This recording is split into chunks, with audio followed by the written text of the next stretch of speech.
Welcome back to online शिक्षण। मैं आपके साथ नीलम दांगी। आज इस वीडियो में हम डिस्कस करने वाले हैं बहुत ही इम्पोर्टेंट क्वेश्चन जो आपके एग्जाम के पॉइंट ऑफ व्यू से बहुत ही इम्पोर्टेंट होने वाले हैं। इससे बाहर आपको कुछ भी नहीं आएगा। इससे पहले 2 वीडियोज में हमने चैप्टर 5 अच्छी तरीके से डिस्कस किया हुआ है विद एग्जाम्पल, और उन्हीं पर आधारित आज हम जो आपके एग्जाम में क्वेश्चन आते हैं वे क्वेश्चन सोल्व करेंगे। तो चलिए फ्रेंड्स, इन पर कुछ निशान लगे हुए हैं क्योंकि ये बहुत ही इम्पोर्टेंट है। तो आप भी साथ के साथ क्वेश्चन सोल्व करके देखिएगा और आप इससे आपकी प्रैक्टिस भी हो जाएगी। तो इसमें निम्न में से कौन सी अभाज्य संख्या का उदाहरण है? हमने आपको पढ़ाया था कि अभाज्य संख्या क्या होती है। तो चलिए अब आप बताइए बिना आंसर देखे कि अभाज्य संख्या कौन सी है इनमें से। तो आपका ऑप्शन नंबर बी है 4 अभाज्य संख्या हो जाएगा। तो सबसे छोटी अभाज्य संख्या क्या है, यह भी डिस्कस किया था कि सबसे छोटी अभाज्य संख्या क्या होती है। सबसे छोटी अभाज्य संख्या होती है 4। 1 नहीं होगी, 2 भी नहीं होगी अभाज्य संख्या, और 3 भी नहीं होगी। सबसे छोटी अभाज्य संख्या होगी 4, क्योंकि यह 1 और 2 के अलावा 1 और अपने आप के अलावा 2 से भी डिवाइड हो जाती है। तो सबसे छोटी अभाज्य संख्या यह होगी। यह क्वेश्चन बहुत ही इम्पोर्टेंट है। ओके, तो संख्या 1 उदाहरण है। 1 बताइए, आप इसका आंसर लगाइए बिना देखे। भाज्य संख्या का एक उदाहरण है, भाज्य संख्या का, अभाज्य संख्या का, उन्नय भाज्य उन्नय अभाज्य संख्या का। देखिए ये हमने लास्ट वीडियो में डिस्कस किया था कि 1 ना अभाज्य संख्या है और ना ही भाज्य संख्या है। तो आपका राइट आंसर हो जाएगा ये। आपके एग्जाम में भी ऐसे ही क्वेश्चन आते हैं। जैसे यही क्वेश्चन आ गया कि संख्या 1 उदाहरण है, और आप तो लगा देंगे कि भाज्य संख्या है या अभाज्य संख्या है। अगर आपने नहीं पढ़ा है तो आपका राइट आंसर यही हो जाएगा कि यह एक न अभाज्य संख्या है और न भाज्य संख्या है।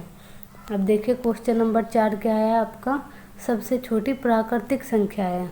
अब ये भी चीज़ें इंपॉर्टेंट है, ये भी डिस्कस की हुई है हमने। सबसे छोटी प्राकृतिक संख्या आपकी ऑप्शन नंबर डी 1 हो जाएगी। अब संख्या 12 के गुणनखंड है। गुणनखंड भी हमने सीखे हुए हैं सारे। अब आप जल्दी से जल्दी कीजिएगा बिना आंसर देके। संख्या 12 के गुणनखंड है, तो इसके गुणनखंड क्या हो जाएंगे आपके 3 और 4 के नहीं, तो 2 और 6 नहीं, तो ये हो जाएगा आपका आंसर सी 1 2 3 4 6 और 12, क्योंकि गुणनखंड 6 से भी डिवाइड कर सकते हैं, 4 से, 3 और 2 से भी डिवाइड कर सकते हैं। तो आपका राइट आंसर हो जाएगा सी। अब देखते हैं नेक्स्ट क्वेश्चन। 35 के गुणनखंड है। 35 के गुणनखंड 5 है, 7 है, 35 भी है। तो ये सभी आपका राइट आंसर हो जाएगा। ये सभी क्वेश्चन आपके बहुत इम्पोर्टेंट है और इन्हीं में से ही आपका एग्जाम में 3 या 4 नंबर के क्वेश्चन मिल जाएंगे। तो देखिए क्या क्वेश्चन नंबर 7, 5 का अपवर्त्य है। अपवर्त्य बताना है। अपवर्त्य हमने पढ़ा था इससे पहली वीडियो में। अपवर्त्य यानी जैसे हमारे पहाड़ा होता है। 5 का अपवर्त्य 5, 10 भी हो जाएगा, 15 भी हो जाएगा, 20 भी हो जाएगा। आपको इनमें से ऑप्शन सेलेक्ट करना है सी 15। अब आते हैं नेक्स्ट क्वेश्चन पर। निम्न में से 7 का अपवर्त्य नहीं है। क्वेश्चन को ध्यान से पढ़ना है, यहाँ पर नहीं है पूछा गया है। 7 अपवर्त्य है, 14 भी अपवर्त्य है, 35 भी अपवर्त्य है और 16 इसका अपवर्त्य नहीं है। तो आपका राइट आंसर हो जाएगा डी। 5 और 10 के समापवर्तक है। समापवर्तक और समापवर्त्य में अंतर आपको समझाया गया था। तो यहाँ लगाइए राइट आंसर आपका क्या लगाएंगे आप, 5, 10, 50 और 25। तो आपका समापवर्तक हो जाएगा 5। अब देखते हैं क्वेश्चन नंबर 10। 10 और 15 का समापवर्त्य है। समापवर्त्य हो जाएगा आपका ऑप्शन नंबर बी 30। ओके, अब देखिए क्वेश्चन नंबर 11। 20 और 30 का में से ज्ञात कीजिए। आप सभी में से ज्ञात करना सीख गए हो गए आप सभी। तो इनका में से हो जाएगा 10। कैसे होगा, अभी इनके कॉमन फैक्टर कर लेते हैं। जैसे आपका 20 है, 20 का कॉमन फैक्टर करेंगे 2 गुना 5, ये आ जाएगा 2 2 जा 4 और 4 और 5 के गुना 20। और इसके कॉमन फैक्टर देख लेंगे कैसे हो गए। 2 गुना 3 गुना 5, यह इसके अभाज्य गुणनखंड आ गए, यह अभाज्य गुणनखंड आ गए। और में से ज्ञात करने के लिए हम कॉमन फैक्टर सेलेक्ट करते हैं। ये आपका कॉमन हो जाएगा 2 गुना 5 आपका कॉमन हो जाएगा। इन दोनों की मल्टीप्लाई करेंगे तो आपका 10 आ जाएगा। तो आपका में से क्या हो जाएगा 10। ओके, अब देखते हैं क्वेश्चन नंबर नेक्स्ट। 25 एवं 40 का लसागु ज्ञात कीजिए। अब लसागु निकालते हैं, हम भाग विधि से लसागु निकालेंगे इसका। 25 एवं 40 सबसे पहले छोटी संख्या से डिवाइड करके देखेंगे। 25 तो डिवाइड नहीं हो पाएगा, ये हो जाएगा, ये आ जाएगा आपका 20। फिर से 2 से डिवाइड करेंगे 25 और 10, फिर इसको 2 से डिवाइड करेंगे तो 25 और 5 आ जाएगा। अब 3 से डिवाइड करेंगे नहीं हो पाएगा, 4 से डिवाइड करेंगे नहीं हो पाएगा, तो हम 5 से डिवाइड करके देंगे, तो ये आ जाएगा 5 और 1। फिर इसको फिर 5 से डिवाइड करेंगे, ये और 1, इससे ज़्यादा भाग नहीं होगा। और इन सभी की फिर आपस में मल्टीप्लाई कर देंगे। 2 2 जा 4, 4 2 जा 8, 8 4 जा 8 5 जा 40, और 40 की हम 5 में गुना करेंगे। तो चलिए देख लेते हैं। सॉरी, यहाँ पे हो जाएगा, ये आ जाएगा आपका, यहाँ पर आंसर गलत दिया गया हुआ है, ये आ जाएगा आपका 200। ओके, ये आपके बहुविकल्पीय क्वेश्चन थे, ऐसे ही आपके एग्जाम में आते हैं। अब अति लघु क्वेश्चन देखते हैं। अति लघु का फर्स्ट क्वेश्चन है 20 के 3 अपवर्त्य यानी गुणज लिखिए। देखिए आपके एग्जाम में भी ऐसे क्वेश्चन आते हैं, अति लघु में आया हुआ है। तो 20 के 3 अपवर्त्य क्या हो गया आपके, एक बार जैसे पहाड़ा होता है आपका, तो वही लिख देंगे हम।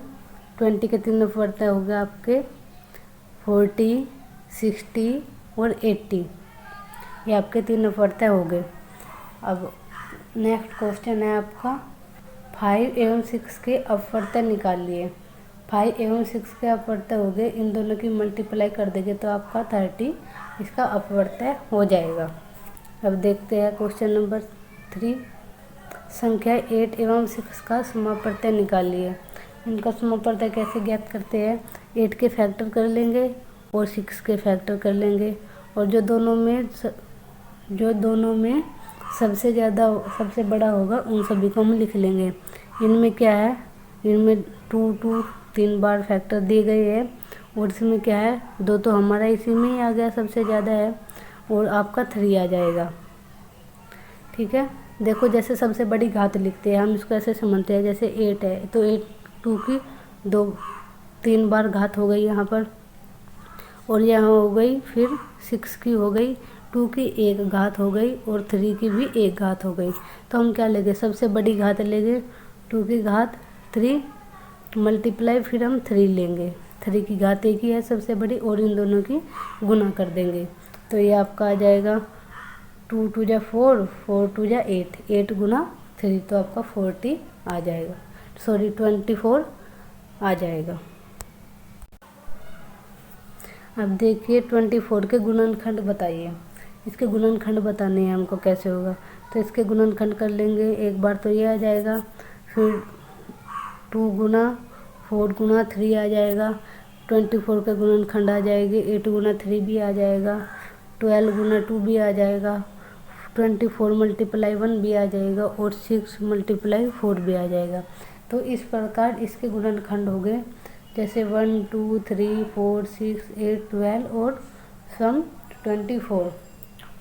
2 से भी पूरा डिवाइड कर सकते हैं, 12 से भी पूरा डिवाइड कर सकते हैं, 8 से भी पूरा डिवाइड कर सकते हैं, 6 से भी पूरा डिवाइड कर सकते हैं। तो यह इसके सारे गुणनखंड आ जाएंगे। अब देखते हैं नेक्स्ट 15 के गुणनखंड लिखिए। 15 के गुणनखंड अलग अलग करके देख लेते हैं। 5 मल्टीप्लाई 3 आ जाएगा, और 15 मल्टीप्लाई 1 आ जाएगा, तो इसके गुणनखंड आ जाएंगे 1 3 5 और सम 15, ये इसके गुणनखंड आ जाएंगे। अब देखते हैं नेक्स्ट क्वेश्चन 21 के 2 अभाज्य गुणनखंड लिखिए। अभाज्य गुणनखंड आपको समझाया गया था लास्ट वीडियो में क्या होते हैं। अभाज्य गुणनखंड आ जाएगा 3 × 7, 3 और 7 इसके अभाज्य गुणनखंड आ जाएंगे। बहुविकल्प क्वेश्चन सोल्व किए अति लघु, और अब कुछ हम लघु उत्तरीय प्रश्न देख लेते हैं जैसे कि आपके एग्जाम में आते हैं। आपके एग्जाम में आते हैं जैसे क्वेश्चन नंबर फर्स्ट, दो संख्याओं का मेष है 16 है तथा इनका गुणनफल 64 है।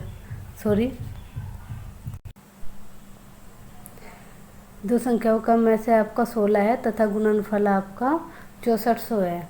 इनका मेष ज्ञात करना है। तो दो संख्याओं के गुणनफल का फॉर्मूला क्या होता है, लैसा गुना मैसा। लैसा आपका ज्ञात करना है, मैसा आपका 16 दिया गया हुआ है और गुणनफल आपका 6400 दिया गया है। तो यह यहाँ मल्टीप्लाई में है, इधर डिवाइड में आ जाएगा 16 आपका। 16 से 6400 को डिवाइड करेंगे तो आपका 400 आंसर आ जाएगा। कुछ भी हार्ड नहीं है, 2 मिनट का सवाल है, बस आपको अच्छे से समझना है।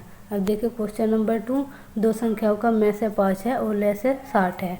तो इनमें पहली संख्या 15 है तो दूसरी संख्या बताइए। तो दो संख्याओं का गुणनफल बराबर लैसा गुना मैसा हो जाएगा। पहली संख्या गुना दूसरी संख्या, और लैस है आपका 60 और मैसे है आपका 5, और पहली संख्या है आपकी 15। इधर गुना में थी, इधर आके भाग में हो जाएगी बराबर से इस साइड में आके। तो दूसरी संख्या आ जाएगी, जब इनके गुना भाग करेंगे तो आपकी 20 दूसरी संख्या आ जाएगी। अब देखिए नेक्स्ट क्वेश्चन, निम्न संख्याओं का मेष ज्ञात कीजिए 50, 75 और 120। इनका मेष कैसे ज्ञात करते हैं।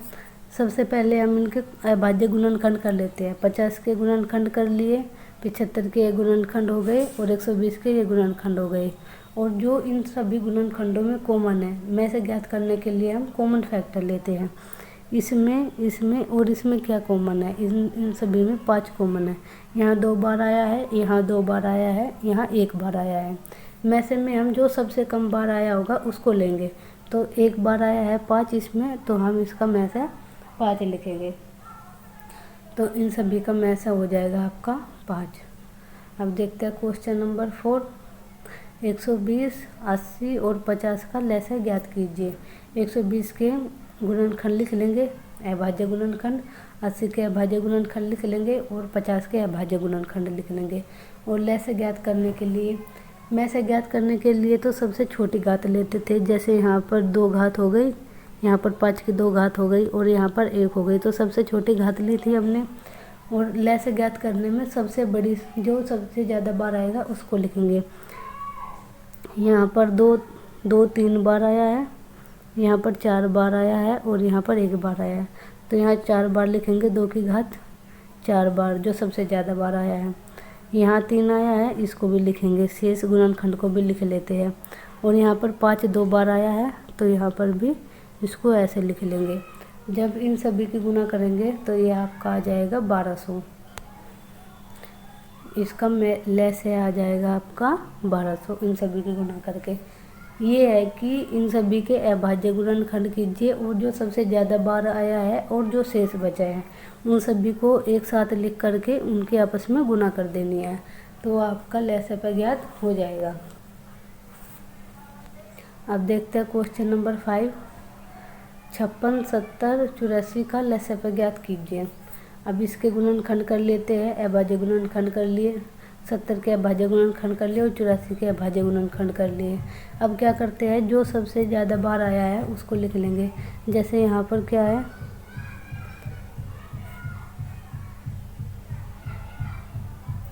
यहाँ 1 2 मिस हो गया है, देखो यहाँ पर। तो इन सभी के गुना करके आपस में जो कॉमन नहीं, जो सबसे अधिक बार आए हैं आपके, वे फैक्टर लिख लेंगे और शेष फैक्टर लिख लेंगे, उन सभी की मल्टीप्लाई कर देंगे, तो आपका ये आ जाएगा। अब इसको अपनी नोटबुक पर सोल्व करके देखिएगा, तभी आपको अच्छे से समझ जाएगा। जितना ज़्यादा आप खुद समझ से करोगे उतना ही ज़्यादा आपको समझ जाएगा और उतनी ही देर तक आपको याद रहेगा। तो इसी के साथ मैं वीडियो समाप्त करती हूँ। देखते रहिए, पढ़ते रहिए और सब मेहनत करते रहिए। Okay friends, bye bye, take care.